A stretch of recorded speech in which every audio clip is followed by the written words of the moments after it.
त्यांच्या उद्घाटनाच्या कार्यक्रमासाठी जे प्रमुख सर्व जिल्ह्याचे कार्यकर्ते आणि आदरणीय राजेंद्र पाटील सर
कार्यक्रमाचे अध्यक्ष, शिक्षक समितीचे अध्यक्ष, आदरणीय शिक्षकांचे प्रश्न प्रामाणिकपणे सोडवणारे आदरणीय राजेंद्र बापू पाटील सर, आपल्या लोकहित पॅनलचे गटनेते आदरणीय रवींद्र खेळणार उर्फ नानभाऊ, पॅनल प्रमुख कमलांना पाटील, ज्येष्ठ संचालक आदरणीय रमेशजी भाऊ तोरोणे, तसेच जिल्हा शिक्षक समितीचे जिल्हा सरचिटणीस आदरणीय बापू पारधी सर, एकनाथ भांबरे सर, तसेच सर्व उमेदवार, विविध संघटनांचे पदाधिकारी, शिरपूर तालुक्याचे केंद्रप्रमुख आदरणीय PL पवार सर, उपस्थित बाहेर तालुक्यातून आलेले सन्माननीय पदाधिकारी व शिरपूर तालुक्याचे भीमराव आबांनी शरद दादांवर प्रेम करणारे आमचे जिव्हाळ्याचे सभासद, शिक्षक बंधू आणि भगिनींनो, मित्रांनो, आपल्या पतसंस्थेची निवडणूक होऊ घातली आहे. आरोप प्रत्यारोप सुरू झाले आहेत. टीका करणार नाही, परंतु त्याला वेळ आहे. टप्प्याटप्प्याने मित्रांना त्यांची जागा दाखवू. परंतु मित्रांनो, 5 वर्षात काय केलं हे तुम्हाला सांगणं मी माझं आद्य कर्तव्य समजतो. मित्रांनो, आपल्याला सर्वांना ज्ञातच आहे, 1/11/2011 आपल्या लोकहिताय पॅनलचे गटनेते आदरणीय नानभाऊ रवींद्र खेळणार यांच्या नेतृत्वाखाली तुमच्या आशीर्वादाने, तुमच्या सहकार्याने आपण सत्ता स्थापन केली. मित्रांनो, पतसंस्थेची अवस्था किती बिकट होती. ठेवीदारांना पैसा मिळत नव्हता, सभासदांना पैसा मिळत नव्हता, परंतु नानभाऊंनी नियोजन केलं आणि कर्मचाऱ्यांना कामाला लावलं. डेली कलेक्शनच्या माध्यमातून पैसा यायला लागला. तेव्हा कुठेतरी सभासदांना तेव्हा 5,000 रुपये सुद्धा मिळत नव्हते आणि आजच्या घडीला आपली पतसंस्था सभासदांना वन टाइम 5 जामिनती कर्ज 5 लाख रुपये आणि 1 लाख रुपये कर्ज देते. हे कुठेतरी कामाची पावती मिळालं का? शिरपूरच्या सभासदांना कर्ज जामीन का कोणी कोणी घेतलंय? हात वरती करा मित्रांनो. मिळालं ना? काय मिळालं नाही? टाळाटाळ केली, वेळेवर कर्ज मिळालं ना? तर मित्रांनो, अशा बिकट परिस्थितीचा सामना करत असताना ज्यावेळेस सत्ता ताब्यात घेतली त्यावेळेस आपला संचित तोटा 2,47,00,000 रुपये होता मित्रांनो. आणि 31 मार्च 2016 अखेर संचित तोटा 1,71,00,000 रुपये आपण भरून काढला. आणि येणाऱ्या 31 मार्च 2017 अवघे किती दिवस राहिले समजून घ्या. 100% शेअर जिवंत होतील आणि आपल्याला डिव्हिडंड 100% मिळेल, याच्यात दीड मात्र शंका नाही मित्रांनो. संस्थेत काम करताना अनंत अडचणी आल्या, परंतु नानभाऊंनी अभ्यासपूर्वक नियोजन केलं. सर्व संचालक मंडळांनी त्यांना पाठिंबा दिला.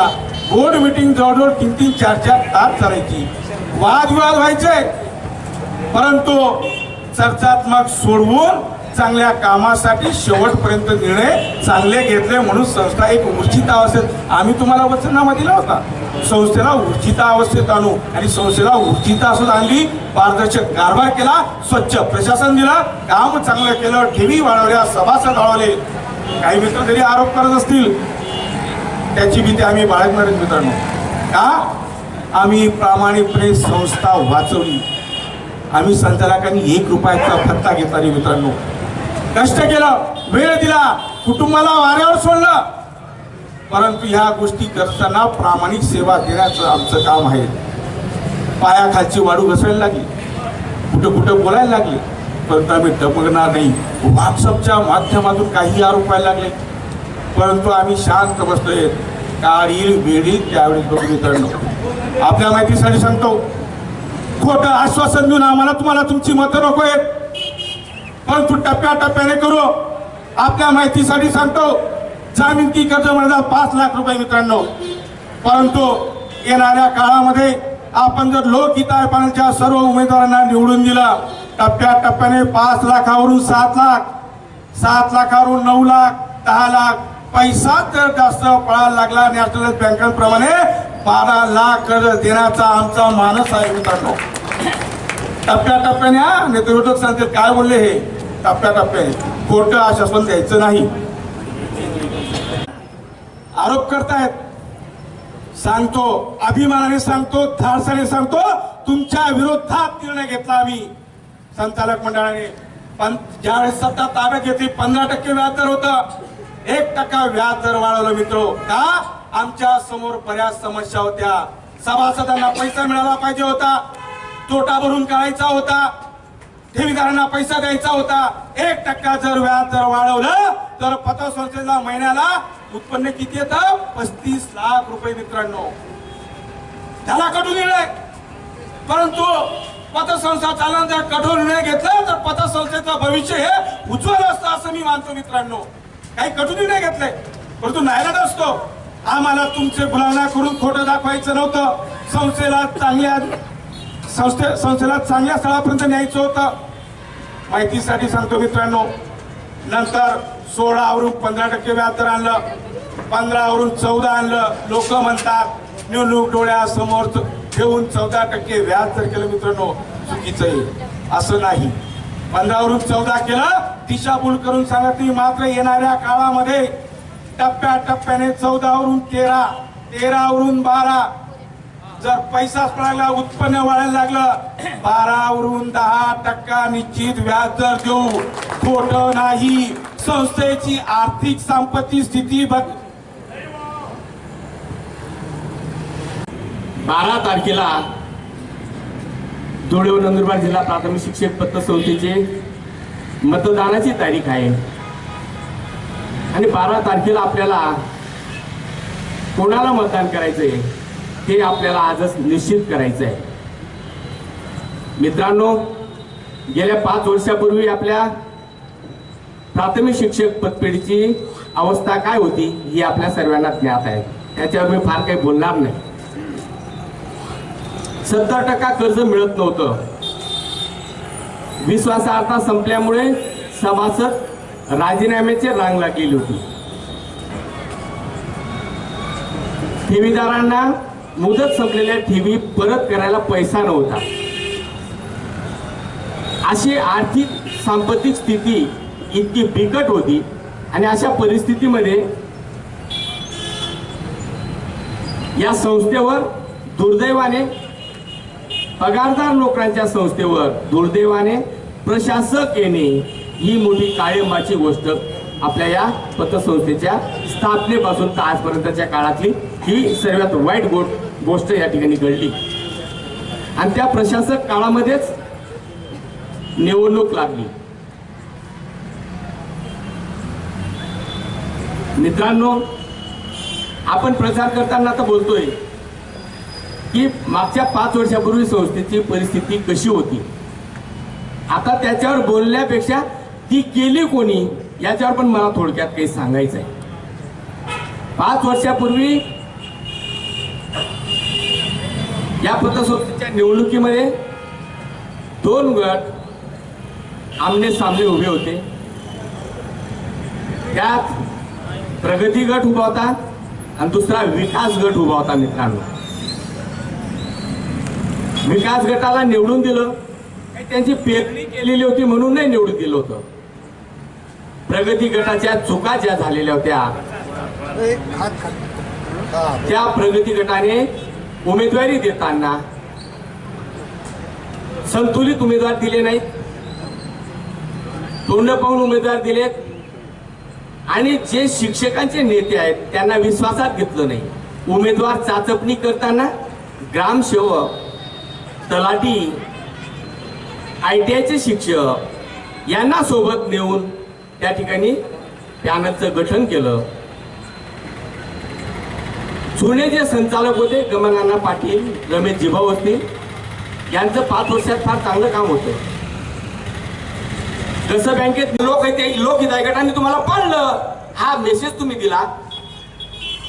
हे पोद्दार सरांना कळलं पाहिजे होतं की राग कोणावर केला पाहिजे, चुका माझ्याही आहेत का, मी कुठेतरी कमी पडलो का.